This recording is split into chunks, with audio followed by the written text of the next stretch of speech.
All three pieces back together again. Hello everybody, welcome back to Grassroots NASCAR Racing. My name is Scott and today I'm going to do a little collection highlight and show you the new piece that I got and how it fits in with the other collection. Now you might have noticed by the beginning of this video what piece it is. Obviously it's on the wall in that part, but let me show it to you on the ground here. So this is the newest piece of my collection. Thank you to Ryan for letting this piece go, letting it come back home to its brothers. This is Kahne from Richmond in 2016, back when Mountain Dew was trying to decide, or giving us the chance to decide, which would be the next permanent flavor. So Kahne had the pitch black car, and then Chase Elliott had the Baja Blast car back during his rookie year. And finally, Dale Jr., his car was half and half. Half pitch black, half Baja Blast. So as you can see, I've had this one for a long time. I bought this one straight from Hendrick back when they were putting their stuff on eBay at decent prices. And then this piece I picked up, what, about a year ago, I believe it was, up in South Dakota from another collector. And I think that was Travis. Was that you, Travis? Picked up that from him. And I've always wanted to get the third side. I've always wanted to get these three cars back together again. And finally got the word out, and Ryan said that he had it and that he would let it go. So I was able to take a little trip and pick that up from him. And now it is here in the collection. So we got all three back together again. It's awesome. So what we're gonna do today is gonna take down the Clint Boyer piece and the Danica side.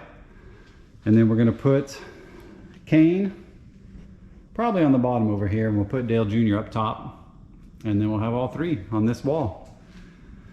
So that'll give you a chance to see how I hang my sheet metal, especially the sides. That's mostly what I collect, are the sides, and they're really easy to hang, so I'll show you how I do that.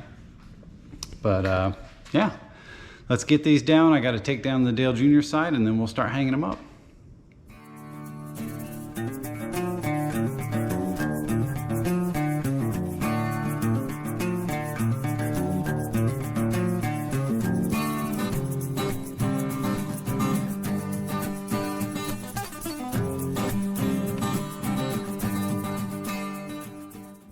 Okay, so I've got all the pieces down right now. I've got the Dale Jr. side right here, cleaned up a little bit.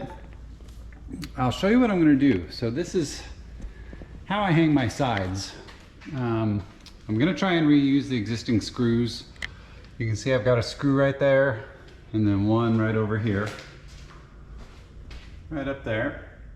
I'll try and reuse those.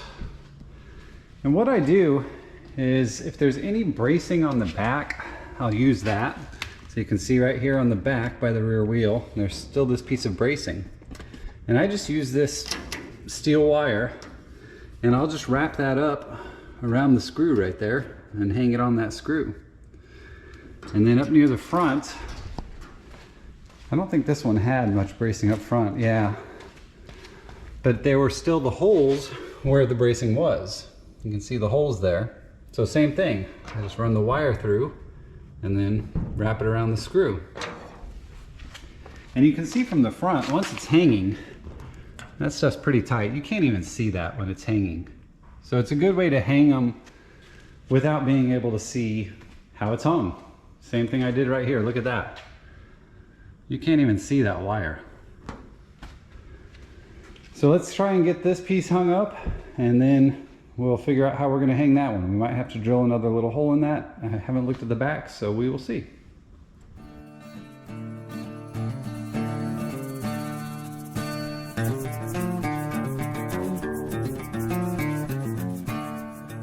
Okay, so you can see I got the Dale Jr. side up. Went up really easy. Just put those wires around the screws and it hangs up.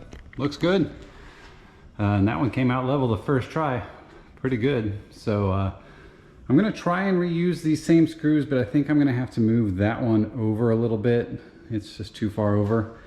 I was looking at the back of this piece and there's no bracing whatsoever. So I'm gonna have to drill 2 holes over here. But what I'm gonna do is, you can see there's holes right here where some kind of bracing used to be. Probably this one right here. I'm gonna drill a little hole just below it. And then up front over here, same thing. There's some holes here where something used to be. Probably gonna drill another hole here. I don't know, top or bottom, it doesn't matter. But it'll be so small you won't even be able to tell. It's a 1/8 of an inch hole, so it'll be smaller than that one.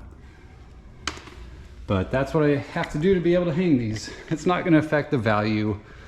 A tiny little hole in that isn't gonna hurt it. I used to be strictly against that, but when you try and hang pieces that have no bracing, it's almost impossible to do. So this is the best way that I've found to do it without really hurting the piece. So let's get to it.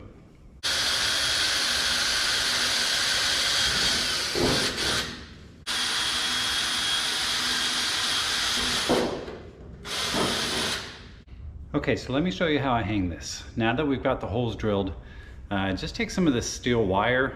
This is actually used for electric fences, I believe. You can get it at Home Depot on the same aisle that has like all the nuts and bolts and stuff like that. It comes in a big roll. It's like 12 bucks. It's super cheap and there's tons of it. But this stuff works awesome for hanging sheet metal. So what I'm gonna do is, I've got about a 1.5 foot long piece, and at the end, I've just done that. So what we're gonna do is just stick part of it through the top hole, and push it all the way through. And then once we get over here, we're gonna put that bottom piece through the bottom hole and just push it through. And there you go. So you'll never see that when it's hanging on the wall. And then we'll step over here to the back side. And on the back side, all you have to do is grab this, there we go, and twist the shorter piece around the longer piece so that it doesn't come out. It doesn't have to look pretty. All it has to do is hold, and just a couple twists is all it needs to hold. And that's it. And then we'll just twist this part around the screw and that'll hang it.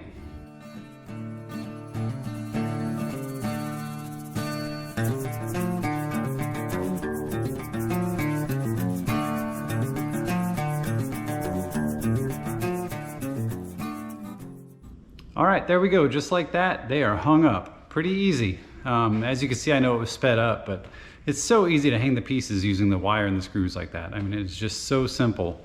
Sometimes it's better when you have somebody helping you, because the pieces, especially the older ones, they're heavier than these. But yeah, look at that. That is beautiful. All 3 pieces back together again. I love it. And especially being a Mountain Dew fan, it is great to have these back together again. I love Mountain Dew metal. Yes, I have a Mellow Yellow car. But growing up in Albuquerque, so I grew up in Albuquerque, that's when I became a fan when I was 12. We didn't have Mellow Yellow. That was an East Coast thing. And then I moved to Houston in '94. Didn't have Mellow Yellow here either. It was only about 10 years ago that we finally got Mellow Yellow here in Houston. So I've always been a Mountain Dew fan. I love all the different flavors and stuff like that. And Josta, you can see the sign there. But man, I wish they still made that stuff. That was good. But man, how cool is that? The 3 sides united. So anyway, thanks for hanging out with me, guys. Thanks for checking out the piece. Hope you like it. Hope you learned something on how to hang the metal, and take care. We'll see you next time.